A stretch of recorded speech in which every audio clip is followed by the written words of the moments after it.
Hello, my friend. Welcome to your full moon in Leo workshop. I'm so excited you are here. I feel like it is so underrated how invaluable it is to take these small moments of time out for ourselves to really tap into the flow of what's happening astrologically, energetically. At least for me, since starting my intentional practice around astrology, I've really felt this quality of not feeling so far behind in life. I know we always kind of have those thoughts and feelings to deal with, like we're a cog in the machine. That's really what sort of like this matrix of capitalism is invested in us feeling all the time. But really it's an act of defiance and rebellion to take heart-centered, soul-centered moments for yourself, to really give yourself space to see what's maybe been laying there just underneath the surface of your awareness for a long enough time that's just waiting for a moment of space to reveal itself to you. And I think just syncing up with nature in that way, with the movement of the planets, at least for me, has helped me feel more in flow with just the unfolding of time. Whoa. But truly, I think it's so cool that you're here. I'm really, really, really excited that I get to be here with you. Before we get started, we're going to do some really juicy tarot reading. We're going to talk about the astrology of this full moon in Leo and some of the other things going on. And at the end, we're going to end with just an opportunity to really tap in without a whole lot of, words and mental processing, just for you to be able to give yourself a chance to feel into the energy of right now and what might be available to you on these maybe wider quantum levels. Before we jump into all that, I will just say that as you're watching this video, I'd like you to keep in mind that there is a really yummy energetic exchange that can happen between us here. These videos come from a deep place in my heart, and because of that, I'm requesting an energetic exchange. There is an opportunity to contribute financially to the sustainability of these videos, and I'm requesting a sliding scale for that, $15 being optimal, $5 being the suggested minimum. But honestly, if that's not within your means right now, an equal energetic exchange would be sharing this video with someone who you think would really enjoy it. If you are open to this energetic exchange, there is a PayPal link in the banner of my YouTube channel. It says Energy Exchange right in the right-hand corner. That will take you to a portal where you can submit through PayPal, or the details for e-transfer are going to be in the notes below. All right. Woo! Now that we're done with that housekeeping, I really suggest that if you can put your devices away that you're not watching this on and just try to be as undistractable as possible for the next little while. I think that would serve you so greatly.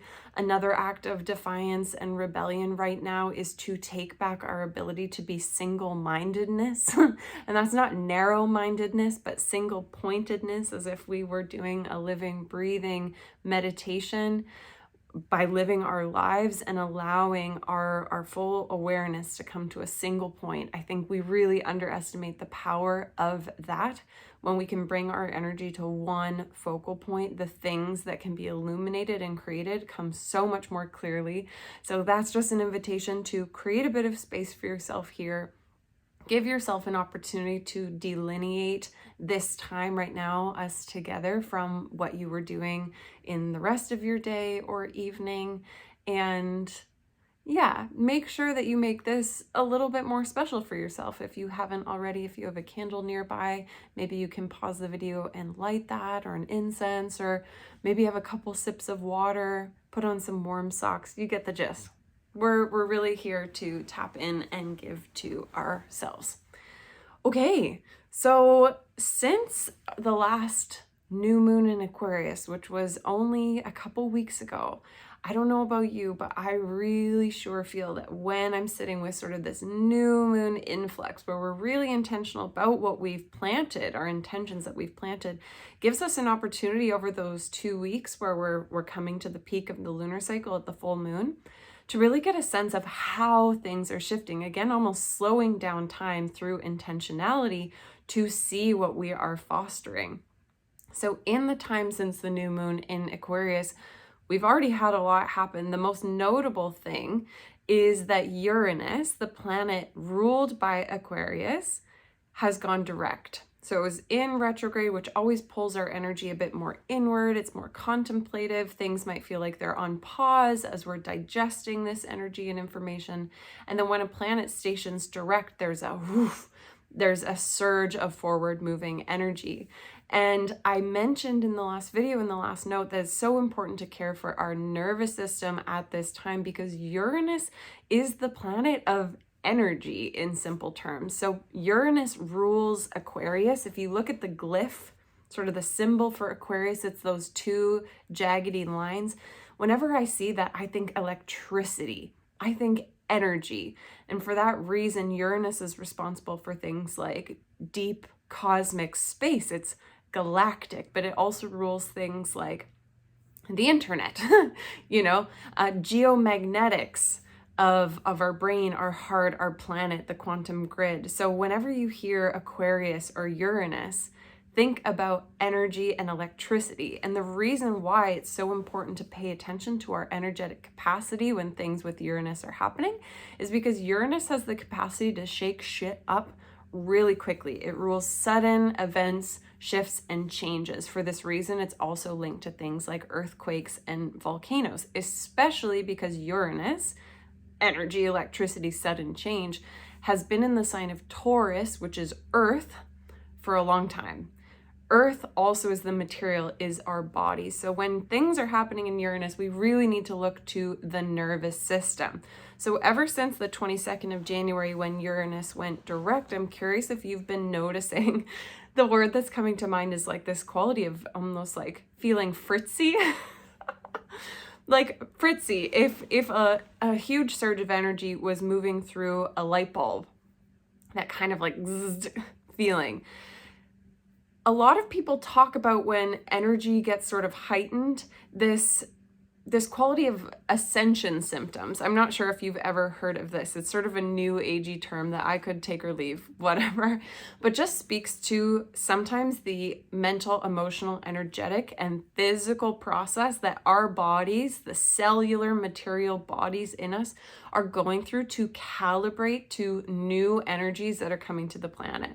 So as Uranus went direct, this is always correlated with increase in space weather. So there's different classes of space weather, of solar flares, and this essentially just comes down from space and changes the geomagnetics of our planet. And you have to think, if we are, affected by the rising tides and the setting tides, rising, setting, ebbing, flowing tides of just here on planet Earth, related to the moon, imagine how affected we are by the electromagnetics of the planet. So when the world is awash in intense energy, we're going to feel that mostly in our nervous systems. So coming back to this quality of ascension symptoms, this is essentially saying these are the weird symptoms that we might not have the ability to track. These are idiopathic symptoms that might not relate to an illness, a disease, a sickness, an event. That relate maybe to the changes that are happening in consciousness, of which our body is trying to keep up with. So when things get fritzy, some things that happen is we get very, very cerebral. We might feel like we have buzzing energy around our heads. We might be prone to overthinking. We might be prone to insomnia, things like dizziness, vision issues, headaches, tinnitus. So all these things, it's like if you're put in, oh my God, I just had a flashback to being a kid. Do you remember those globes that you could like put your hands on at the science center, or like those as seen on TV stores, and like the little currents of energy would flow between your hands and the ball? You know what I'm talking about? So that's essentially what's happening, but we just can't see it. So it's really hard for us usually to be able to validate ourselves in these feelings. We think we're getting sick, we think we're having a breakdown, which maybe that's true. You know, both those things could definitely be true. But if they're transient, if they come and go, if they're sort of inexplicable, there's a good chance that maybe we can start to look at how affected we are by these electromagnetic changes happening on the planet. Okay, so that's been happening. Along with that, Venus, the planet of Venus, beauty, love, relationships, has moved into the sign of Pisces in this time since the new moon. And Venus in Pisces is the boundless giving and receiving of love. So when this comes to human relationships, this can be under boundaried love. This can be the wanting to merge with another. This can look like some attachment things that can come up in relationship, especially one person who wants to be close and in touch with their desire for connection could sort of like bring up these patterns between anxious and avoidant prone people. But really the intention behind Venus in Pisces is to connect to this limitless love. This limitless love of being spirits in bodies, allowing life force energy to move through us. This is getting us in touch truly with our feeling of longing, either for connection with another person or more this divine connection, this homecoming, wanting to feel like we really belong somewhere by feeling less separation between us and what matters. So the way this is presented for some people is just this real call into deep healing, this call to really know and love ourselves on this foundational level where nothing needs to change in order to be worthy of love. That's really what Venus in Pisces brings up, is that as you are, flawed, fallible, messy, you are imperfection. You are perfect because divine energy has that quality of perfection to it. Sometimes this process can be painful to come into. This tenderness, when we are used to being armored and rigid, can be uncomfortable to feel soften because we've created armoring, especially around our hearts, for good reason. To protect ourselves from feeling pain and rejection and abandonment and disappointment, which a lot of us have had very real experiences of. I would say probably everyone has had an experience like that. When we guard our heart, I've always remembered this quote, we cannot selectively numb. So when we are in touch with this inflow of divine energy that wants to remind us that we are perfectly lovable as we are, it almost has to move through this armoring, this protection. It needs to dissolve those constructs, which are both beliefs and physical patterning. So many of us roll our shoulders forward now, both because of tech, but really what that's mirroring is how protective we want to be of our hearts, where if we move through the world open-hearted, physically, that also manifests energetically. But Venus in Pisces maybe has brought up some uncomfortability in the last week or so, just with this thawing process, this tenderness of you getting to look behind the curtain of the ways that you have not been loving yourself, the ways maybe you've perpetuated the rejection that other people have shown you, the ways you've adopted beliefs of your unlovability or unworthiness. And maybe there's some sadness or grief or tenderness around that. Alternatively, when we create that space in the heart, we are creating room for so much possibility of love, of beauty, and connection. And the incredible thing about working with energy is there is no downtime. When you create space in your heart by feeling what's truly there, maybe this softening, this pain of softening, immediately the energy of your energy field shifts and you can receive something different instantaneously. Either communication, connection, desire to be with your authentic self from other people might come in immediately. You might feel there's a refreshing energy that moves through your body where you're just okay for a moment.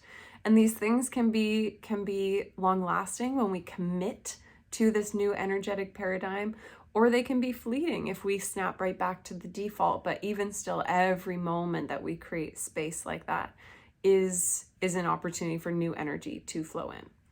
Okay, so now onto the full moon that's happening on February 5th. The full moon is in Leo. Leo is ruled by the sun. If you know the tarot, the sun card in the tarot is a naked baby riding a white horse under the sun. It's a full expression of innocence, of vitality, of life force. It's this openness to life. It's this fully taking in, it's this leadership, not through control and dominance, but through inspiration. And inspiration, inspire, to breathe in. It's this connectedness with life when we think of the sun. So Leo has all of these qualities. Leo sometimes is known for being like the performer, the center of attention, but I think those are like Leo misconstrued, because Leo truly is this lighthouse. It's this radiant energy. And because of this pure radiance that Leo energy has, yes, it is related to things like leadership and integrity, but it's this spiritual integrity that comes with being authentic and being generous with your authenticity, to radiate it out, to have the environment that you're in be affected by it. So when we come to a full moon, we are being asked to illuminate a part of ourselves. It's the peak of the lunar cycle. There's a fullness, and last time we talked about the new moon in Aquarius being almost like the peak of the inhale. No, the exhale. The peak of the exhale. So think of it like you force all the air out. You're contracted. All you have is space to take in, right? Oh, look at my nostrils flare. That's how much we're taking in. And then the full moon is when you are so full or pregnant with energy, with awareness, that all you have the space for is the release. So at this full moon in Leo, a few things might be coming up. We might be asking ourselves, how do I feel about being authentically visible? What is being illuminated in me that's preventing this full expression of myself? Do I have trepidation about being seen authentically? The thing with vulnerability of being seen as we truly are is that if we are rejected in those moments, which is always just a projection, right? That anytime we're rejected, it's a projection from someone else. But when we are more raw, when we are more unbridled and unfiltered and true to ourselves, the fear, this is usually the narrative that runs through the subconscious mind, that if we are rejected, abandoned, criticized, judged, then that will hurt way more than if the mask I'm showing the world is not who I truly am. If the mask or the facade that I'm presenting is rejected, ouch, but that won't pierce my heart as much as if I'm being truly myself. It is so terrifying to be authentic. And authentic doesn't just mean speaking your truth and being completely unfiltered. Authenticity is self-honoring. Leo connects to the heart. In the body, it's the heart chakra. And so authenticity is really about meeting yourself in your fullness and being seen or witnessed in that. We are relational beings here, whether we like it or not. We are here in this big quantum chessboard where we learn who we are by reflecting ourselves to other people who are also playing along with us. And so at the time of this full moon, there's going to be maybe some interplay interpersonally, because Leo and Aquarius are opposite in the zodiac. Anytime we have a full moon, it's when the sun and moon become opposite in an astral chart. New moon is when they're conjunct, they're beside each other in the sky. Full moon is when they are opposite. And so with the full moon, there's always this point of conflict inherently, of pressure of opposition, which makes it so beautiful and primed for release because we're confronted with things in a different way than we are at the new moon. And so this time might be asking yourself, where have you become detached? Aquarius has a detached or an aloof air, and that doesn't mean Aquarius people or Aquarius placements are. Aquarian energy is detached because that serves Aquarius energy in serving the collective, serving humanity. There has to be a healthy amount of detachment to serve the big picture, right? We can't get invested in every small story. And so this detachment is Aquarius's superpower in some ways. But in its shadow, this detachment can be distraction, it can be aloofness, and it can be disconnected. And so if this is playing out, our warmth, our vitality, our innocence, our leadership of Leo, in opposition to this detached perspective, that can manifest in a number of ways depending on the vibration that you are at when you are encountering that energy. So there's always so many possibilities with energetic alignments. We can come at it from this shadow place where things feel really rocky. We can come at it from this bird's eye view where things feel super clear and almost transcendent and neutral. And usually we meet it somewhere in the middle. But this lunation of the full moon in Leo might be asking you, where have you been detached from what you truly desire, how you truly want to express? How have you become too cerebral about where you want to go in life? Again, Aquarius is ruled by Uranus. Uranus is the internet, it's space, it's beautiful, but it's galactic. Leo is heart-centered. So that's something to just watch come up. Aquarius is community. Leo is the self, is pride. How do those things come into either alignment or conflict? A really interesting thing about this full moon in Leo is that this is the 5th of 7 full moons in a row at 16 degrees of the zodiac. So every zodiac sign has 30 degrees, makes 360 as like a clock face if you were to look at it in a circle. And 5 full moons in a row, and there will be 2 more, have been happening at 16 degrees of their sign. A really interesting note about this is the 16th card in the tarot is the Tower card. The Tower card, which I've spoken about before, is the dismantling of unsustainable foundations. A lot of us have had these tower moments in our lives where relationships end abruptly, jobs end, we have to move, we have a personal crisis. Whatever that looks like, it's when the ground falls out underneath us. The amazing thing about working with astrology and tarot is that we can choose to initiate these processes. We can be conscious of these changes that are itching to take place in us before the universe needs to bring in the big guns and blow the house of cards down. Even though this was a swinging of a bat, but you understand, some metaphor of destruction. And so that's just interesting to note that as a collective, we are really in a tower moment. The energy of, I'm going to go on a little wee rant here for a moment. I hope it's interesting and exciting and useful to you. But what's really being destroyed collectively is the energetic paradigm of the mind being the dominant way of moving through the world. So we have been structured for a long time to be mentally dominated, to be logical. A tarot teacher of mine, Lindsay Mack, describes it really beautifully, but the mental system, which some people equate to the 3rd dimensional system, is the one that can drive down the highway and see the direction you're going the whole way.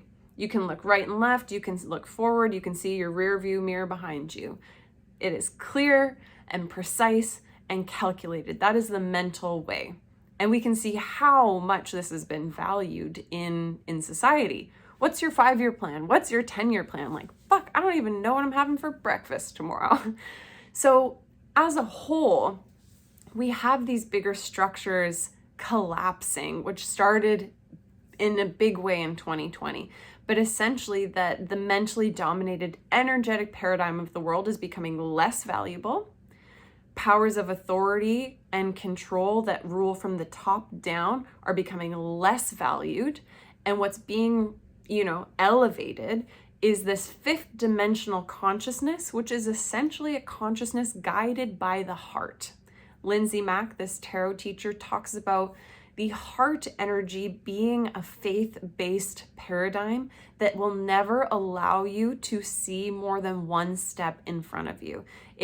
If the linear mental programming is this highway, picturing like Arizona or something, even though I've never been, this long desert road, the heart energy is walking up a spiral staircase. You can only ever have your hand on the wall in front of you, guiding you.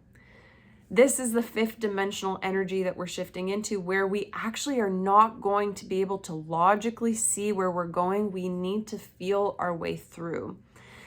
And when we shed these layers of relying on the dominance of the mind, there's a moment of terror. This is the tower collapsing. There's a moment of terror of saying, what happens if I drop the compass that I've always had and have faith in something unseen?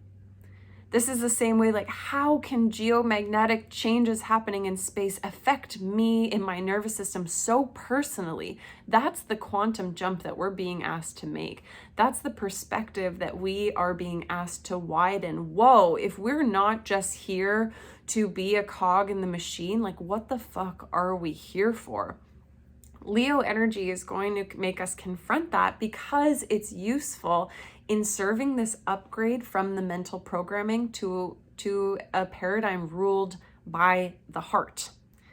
Okay, so there's a quote that someone mentioned recently by Oscar Wilde, which I felt was super useful in sort of helping me at least orient to this concept, which is essentially saying, okay, and this relates to the tarot card that I pulled. Let's get focused here. The tarot card I pulled asking, what is the theme of this full moon in Leo? Bam. It's a 10 of Cups, baby. Whether or not you're familiar with the tarot, it does not matter. I just ask you to sit back and look at this card and ask yourself, like, what feeling does this elicit for you? 10s are like the max in the tarot, right? Until we get to the major arcana.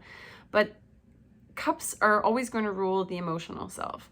The 10, as you can see, this is fulfillment. This is your cups being full. This is, I just feel like such a warmth rising up in my body as I look at this card. There's no need to perform anymore, right? There's a naturalness to their being in the flow of their life. What if leadership actually looked like just being in the flow of your life, and that, especially given this huge jump we're making from having everything planned to being these sort of quantum heart-centered beings, if being in flow is sort of maybe the new benchmark. This is the theme of the Leo full moon, and this is asking what ultimately makes you so content. And you might jump to, like, what do you want? I mean, a lot of us, myself included, sometimes really struggle to answer that question, like, what do you want? If this is available, or a taste of this sweetness, this nectar of the 10 of Cups is available at the full moon in Leo, like, what do you want? And that makes me jump to this quote that I heard recently from someone paraphrasing Oscar Wilde, but they were saying, if you know what you want to be, you will inevitably become it, and that is your punishment. You're like, what? I thought the whole thing was getting in touch with what I wanted. And then he says, but if you never know, then you can be anything. We are not nouns, we are verbs. So that's the paraphrase by this guy, Stephen Fry. But Oscar Wilde himself said, if you never know what you want to be, if you live what some might call the dynamic life, but what I would call the artistic life, if each day you are unsure of who you are and what you know, you will never become anything, and that is your reward. It's like eating a sour lemon. What? If I'm unsure of who I am, that's the reward.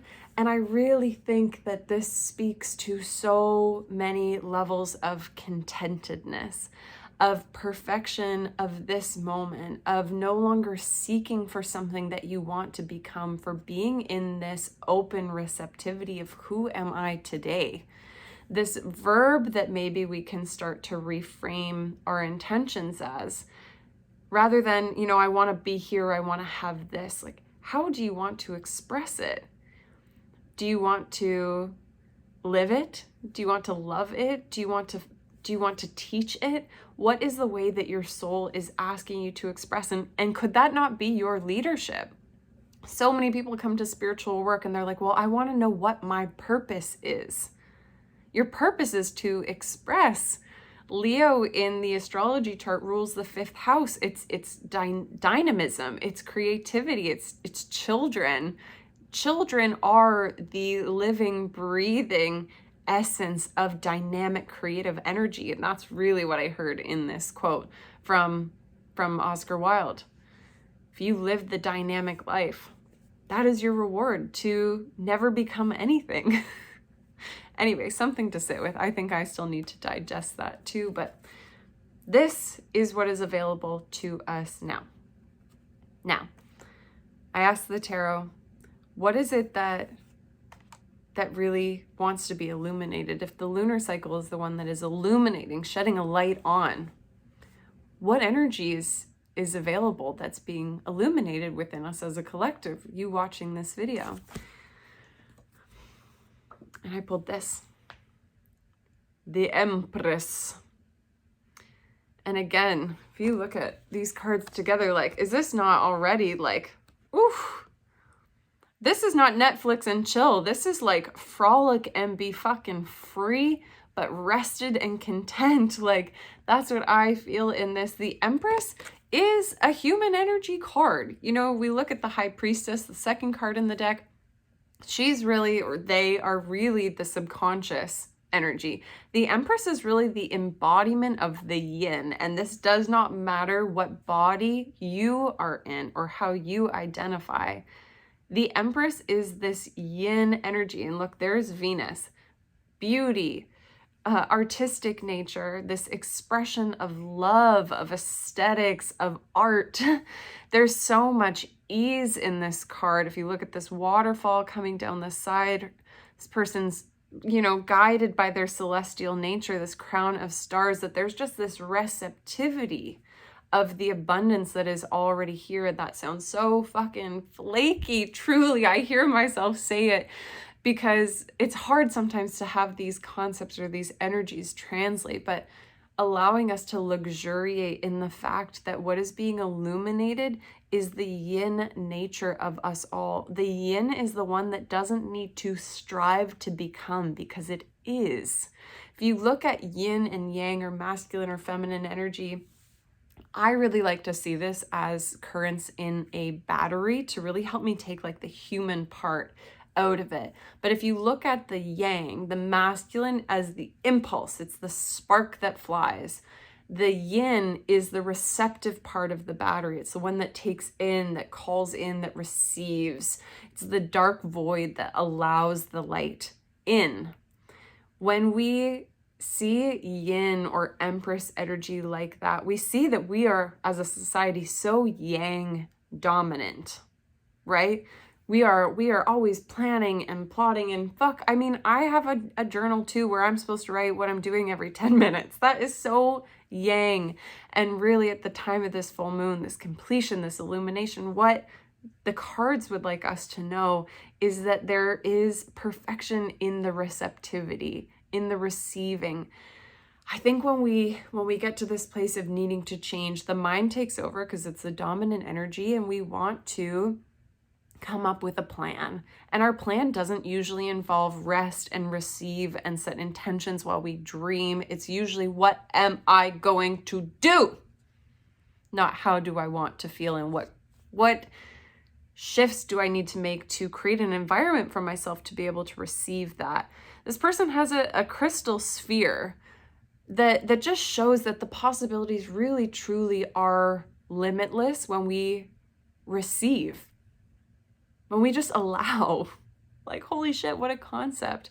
It is so fucking terrifying for the mind to stop, though, which is why we need to love and support our nervous systems through grounding. This person is grounded as fuck.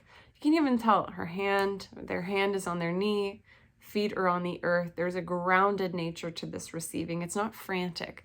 Honestly, I think in the spiritual world, spiritual work, the hardest part is getting to a state of receptivity and flow. When we can get there, oof, nothing else needs to be done. Clarity comes, abundance comes, relationships and connection and opportunity come, but it's getting ourselves to that place.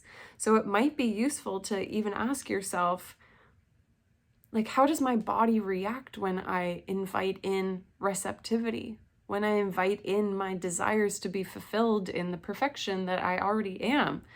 How does your mind react when you say, I don't actually need to study anymore or do anything or journal anymore or think or even have conversations about what the fuck I'm going through? If you're at that place where processing with other people are helpful, go for it. But I know for myself that sometimes I use processing, talking as a way actually to avoid and distract sitting in that quiet. It is a terrifying place to be. Venus and Pisces, coming back to that, Pisces in its shadow is addiction. It's haziness. It's ruled by Neptune. It wants to be cloudy and distract. When we are coming to a place of clarity or awareness in ourselves, sometimes at the last minute before that clarity, we want to numb the fuck out because we can feel the truth building in ourselves, and by we, I mean our minds, are not ready to hear it. We smoke weed, we smoke cigarettes, we drink, we party, we have sex, like whatever, and all these things can be divine. These are also things that can be enjoyed in sort of this like imbibing of Venusian nature. But when they're used for shadow, when they're used for distortion rather than clarity, that's when it can become a little bit tricky. So the Empress shows up as what is being illuminated in us. And maybe this card means something different for you. I'm open to that. I'm just sharing what I'm noticing. So when we ask the tarot, what do I need to burn, to shed? It's a time of letting go. What do I need to shed in order to be able to make these possibilities more tangible in myself? Another powerhouse card here. Got the Fool reversed. The Fool reversed. And so the Fool is a super interesting card to come up in this position because the Fool usually means new beginnings. It's card 0. It's the androgynous ending and beginning. It's the transient. It's the liminal. It's the space between the breaths. It's the bardo state between life and death. The Fool is this intermediate character, this intermediary. That's a word, right? Yeah. Between states of existence. When it's reversed and we ask, what are we letting go of? This really speaks to me as we have forgotten in a lot of ways the value of the beginner's mind. The Fool is so humble and naive that they can step off a cliff, eyes to the sky, trusting and knowing that an adventure is around the corner. They've got everything that they need in their little satchel. The sun is shining, the tunic is right, and they're just going for it. When this is reversed, what can we let go of? I think this comes back again to the way we've stifled ourselves by always needing to elevate, to be an expert in something, to know. We have so much value on knowing, and in the spiritual world, there is so much value in not knowing. There is so much humility in coming back to the beginning. And I think when we ask, what can we release? It's this forgetful nature, that we actually are here to explore who we are and not come to some rigid identity, to not come to some static, immovable place. I think that's what we like to strive for. We've been conditioned to strive for, because the carrot on the end of the stick is that we will find stability and then we won't need to suffer anymore. The spiritual world, this hand on this spiral staircase, says just the next right step. Just the next right step, because the world, the quantum world, which no one taught us about, is vibrational. When they say, where do you want to be in 5 years? Where do you want to be tomorrow? Fuck if I know, because all I know is that if I continue to be receptive, if I continue to follow the desire of my soul, the verb that makes me feel most content in that moment, to be love, to love as a verb rather than to achieve something, this opens up a space in us to shift vibration, because every space that we create, every paradigm that we overcome, we enter a new level of existence. So I hate the question, where do you want to be in 5 years? Because vibrationally, you cannot see the possibilities from where you are right now.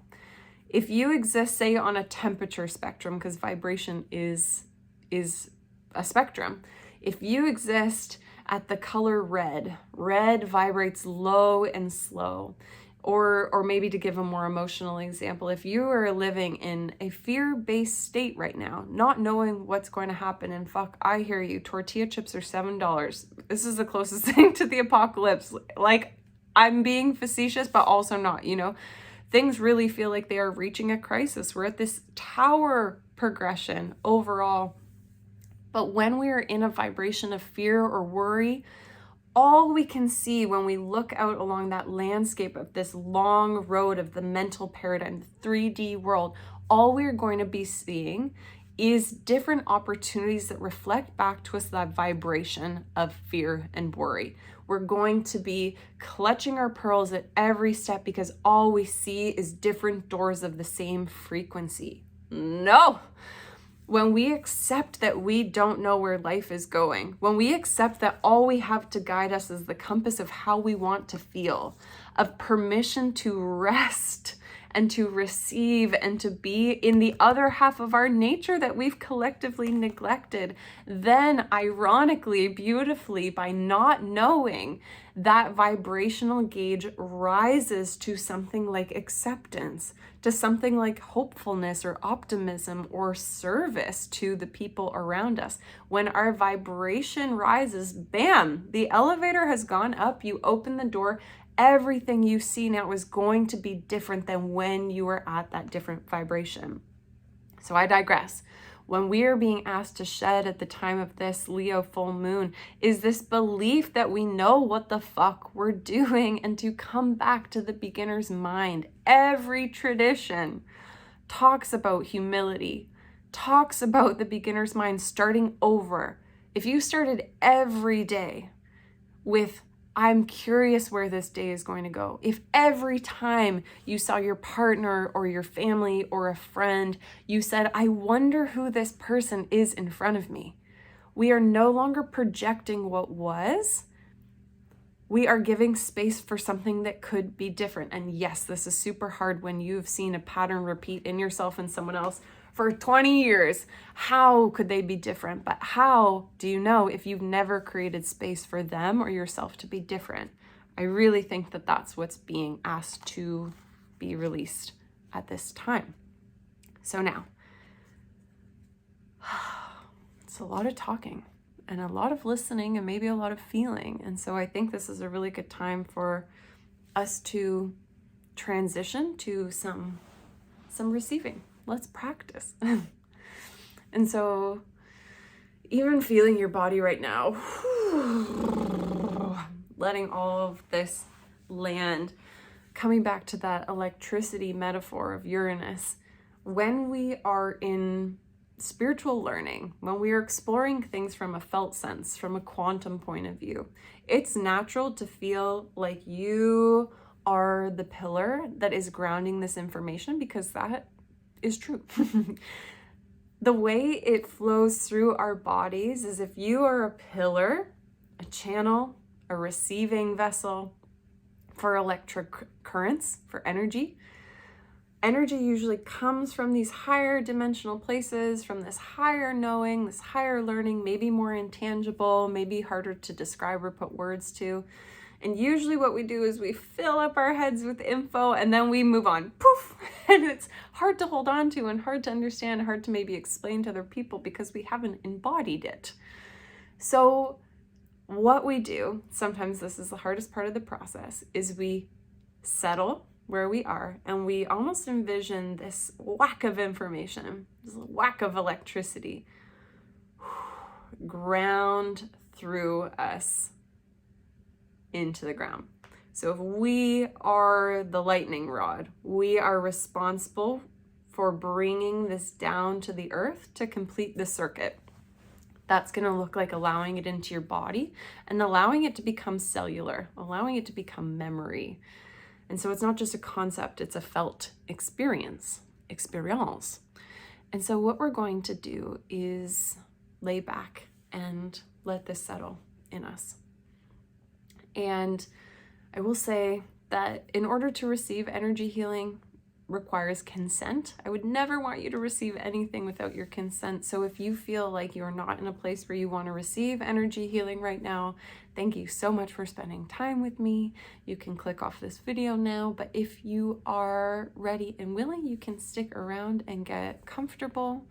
I'm going to play some music and we're just going to allow all of this to settle into the ground. So even now, feeling the hips settle where you are. Feeling the shoulders come away from the head. Even feeling the pelvic floor release. Not too much, no, I'm kidding. Just softening the pelvic floor. And almost feeling the spine decompress. Whew. And let's do this before I turn on the music by taking a few nice deep breaths from our head down to our tailbone.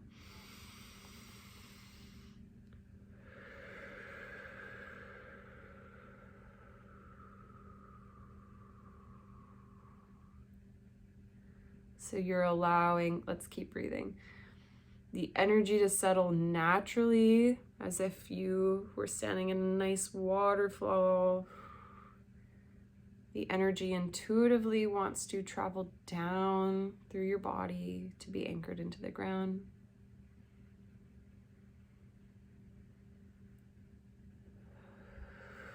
But we can also support this by bringing our awareness, our single focus, into the base of our spine or our feet, or if you're laying down into the back body that's being supported by the couch or the bed or the floor.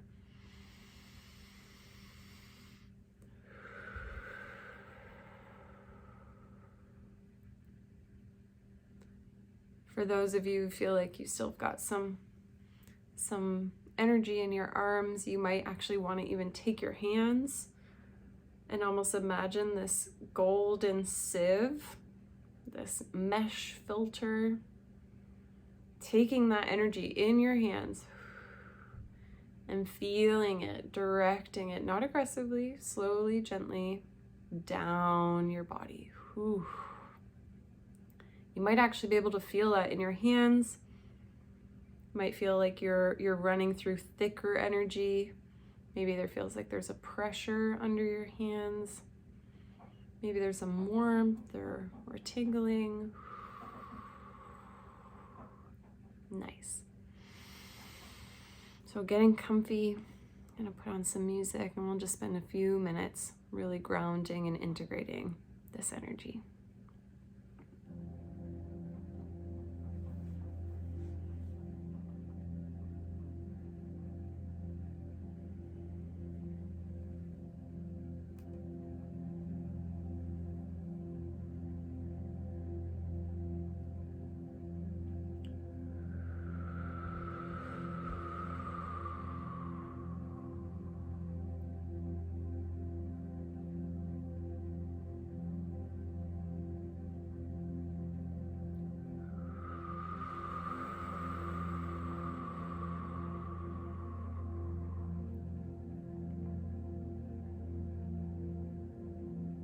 So feeling that settling down the back body.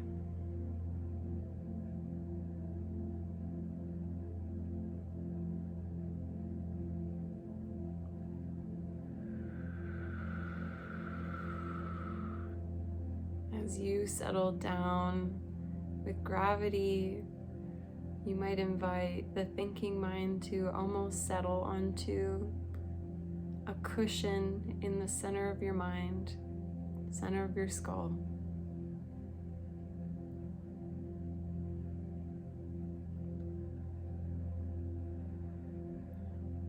Softening the eyes back into the sockets.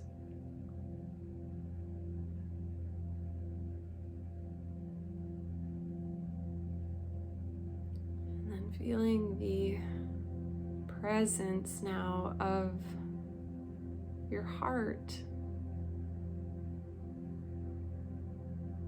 We've been speaking about the heart so much.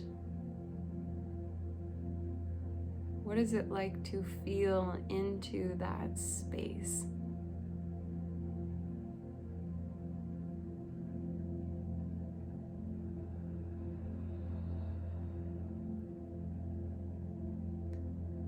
The Heart Math Institute, which studies the heart, has found that the electromagnetic field of the heart is 5,000 times stronger than the electromagnetic field created by the mind, by the brain.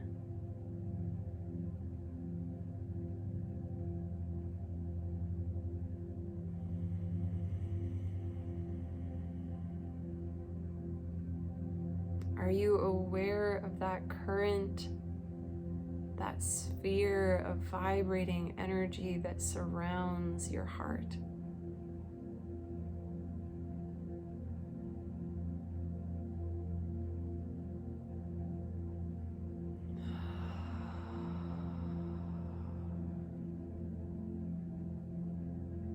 It takes a lot of courage to allow yourself to feel beyond the armoring.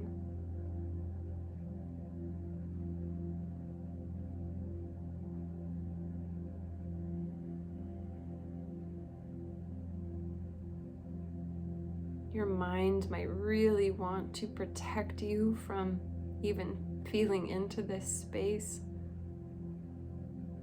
And if that's unfolding for you, just naming that. Wow, I have such a strong and powerful defense around this beautiful, tender heart.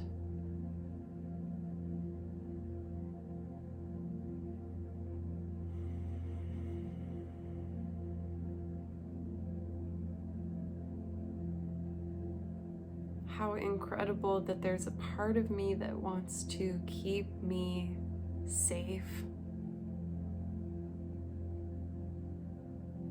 by keeping me out of what might be a really raw, vulnerable, and tender place.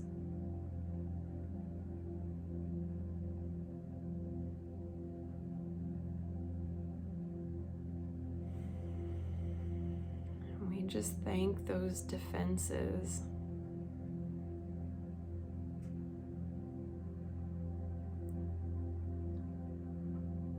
While also holding strong this intention to be in touch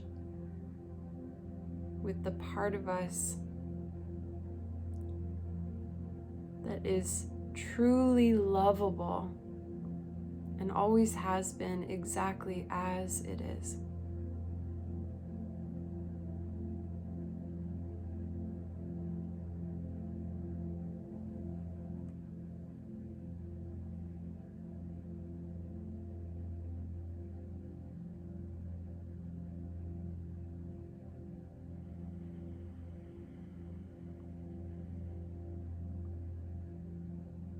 Breathing through the front and back of the heart.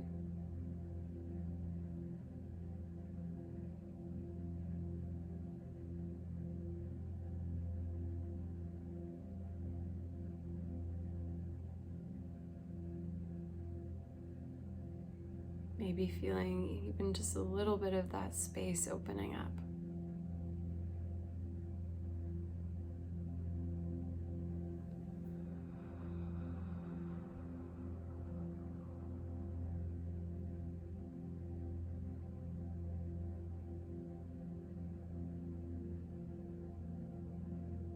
Can you breathe in more warmth to support your heart and whatever it's moving through?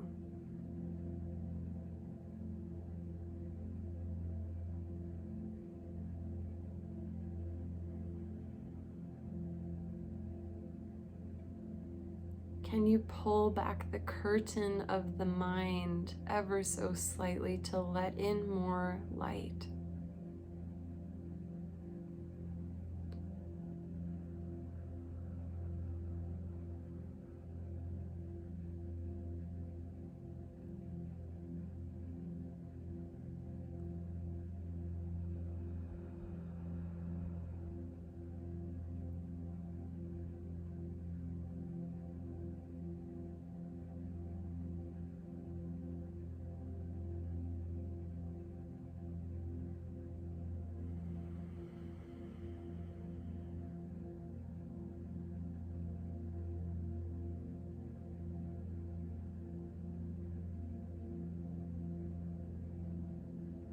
And just for a moment, inviting you to call to mind an image of yourself as a child.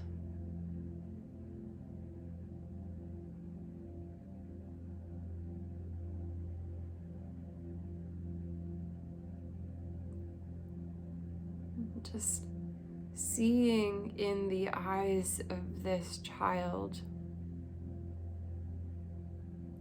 this perfection,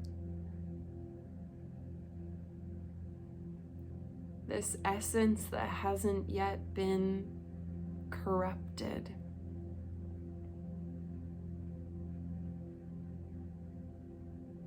The essence that hasn't been corrupted.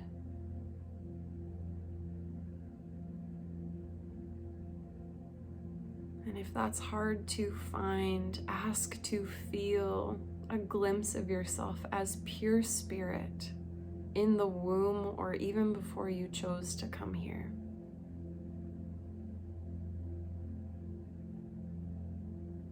This undiluted nature that is akin to starlight.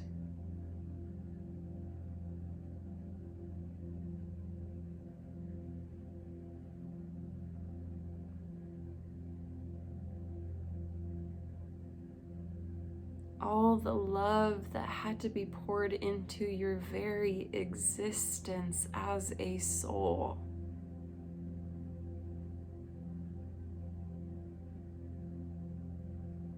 Even asking to receive one drop of that feeling.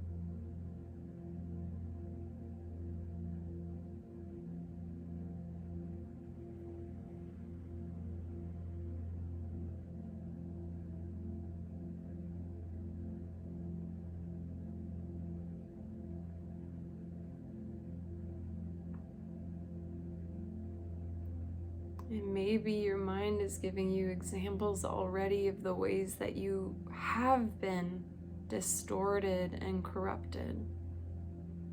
Maybe this feels like layers of heaviness on your bones, on your heart, in your breath.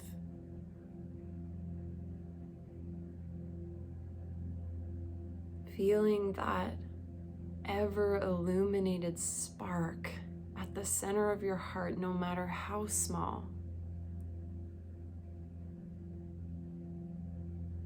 And as you breathe into that space, like your breath was nurturing this ember of light, let it grow stronger.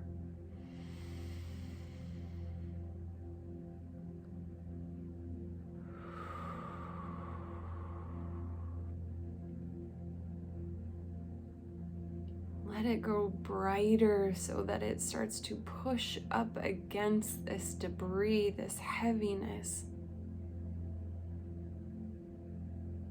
Maybe even starting to burn bright enough to catch fire, to alight this heaviness and start to transmute it.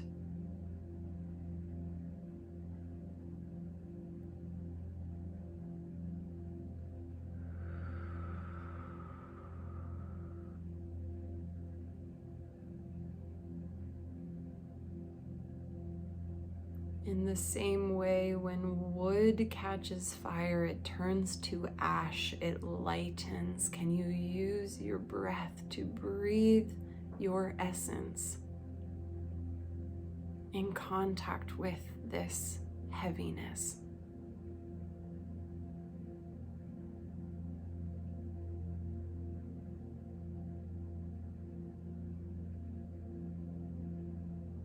Of all the ways that we have been encouraged to turn away from who we truly are and the pain that that has caused.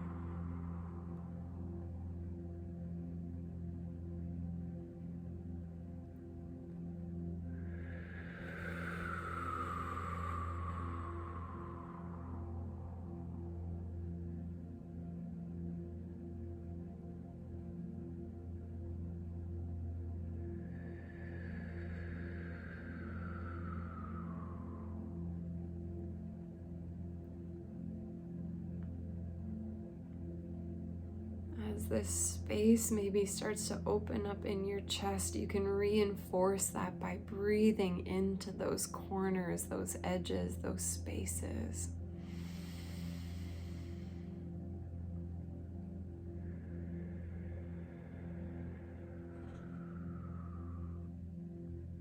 And on your next breath, breathing in the color that you relate to love.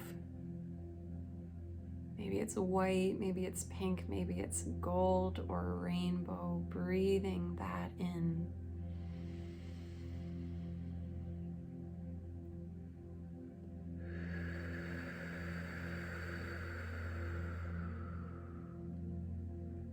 Feeling that breath reinforce this heart space.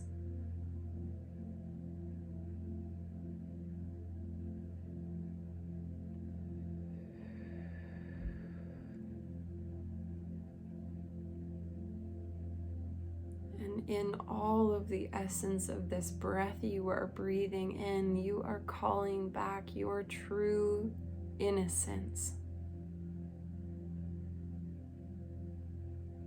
Your soul nature.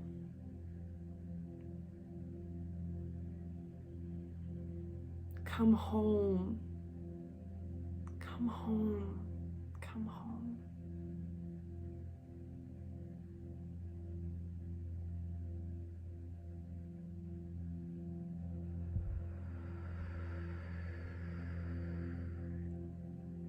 Let me house you in this body. Walk with me on this journey that is so hard, impossibly difficult without you, soul.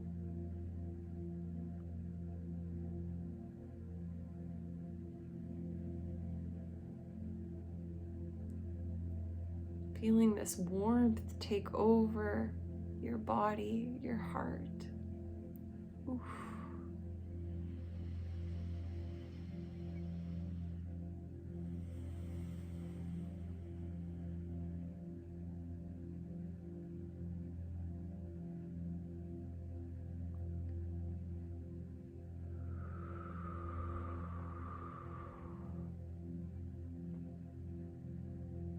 I think it will come as no surprise to you to hear that we are at a critical time in our energetic history.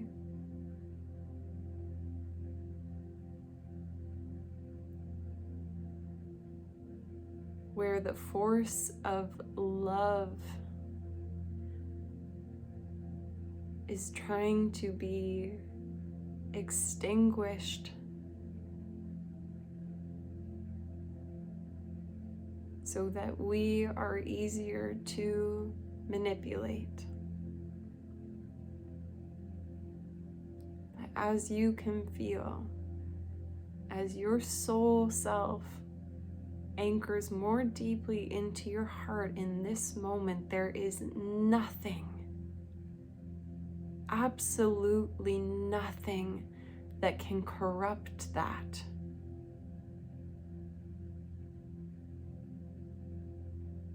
This is your rebellion. This is your service. This is your contribution to this time in history, is to be the living, breathing soul that you are.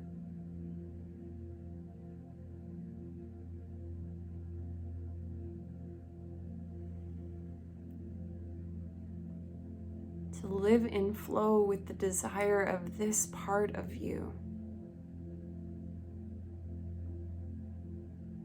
Yes, there are challenges that we come up against when we take this power of our soul self back, but that is only the echoes and the pushback of the systems of power that can no longer control you. Do not let that deter you. Feel now the power that you are connected to of all the other beings breathing in heart energy right now. Link up to that grid of power, celestial and natural.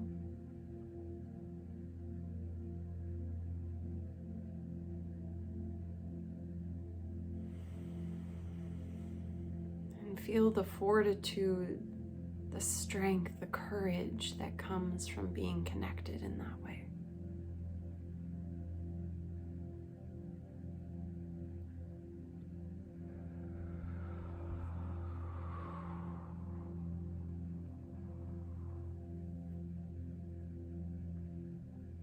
Feeling that current of light, of electricity, of energy moving now from your heart, both up into the cosmos and down into the center of the earth.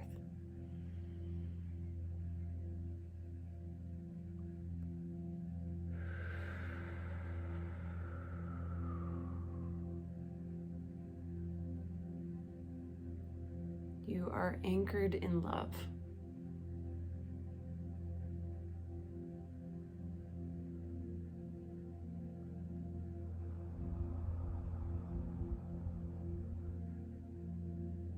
Now listening in this heart space for anything else that wants to come through and be received by you.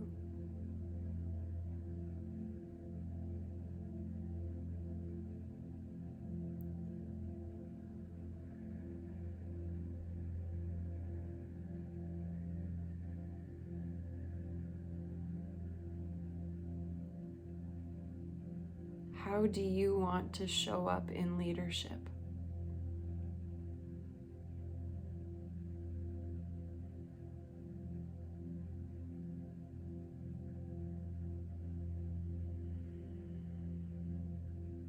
How do you lead? From what energy and place?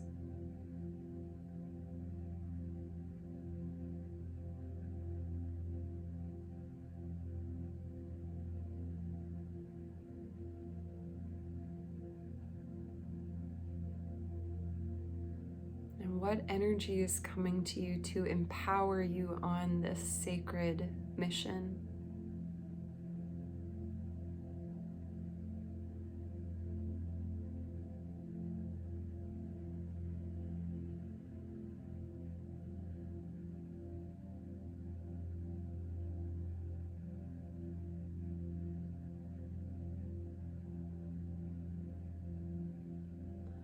Letting that land in all of your cells.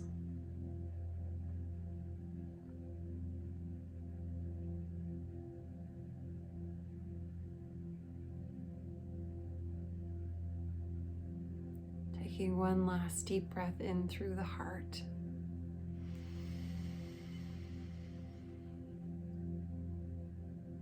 And then out into the world.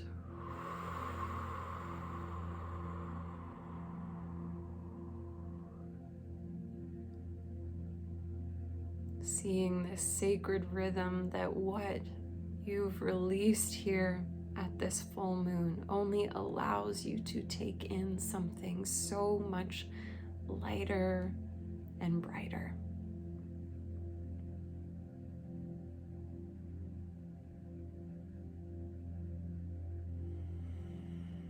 Placing your hand on your heart and one hand on your belly.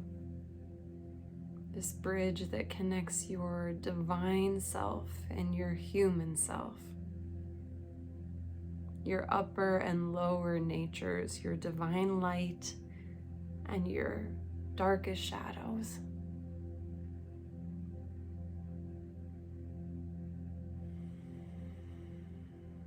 Thank yourself so much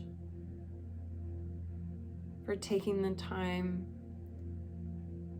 to participate in this process.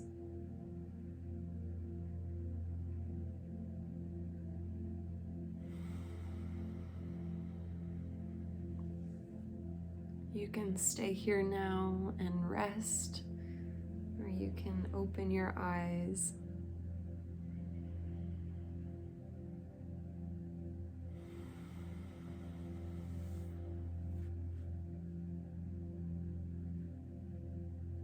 Thank you so much for spending this time with me and with yourself and with your soul. I'm so deeply moved by your willingness to come back to your light.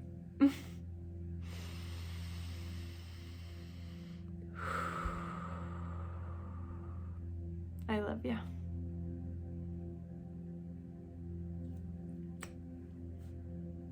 Have a beautiful full moon, and I'll see you soon.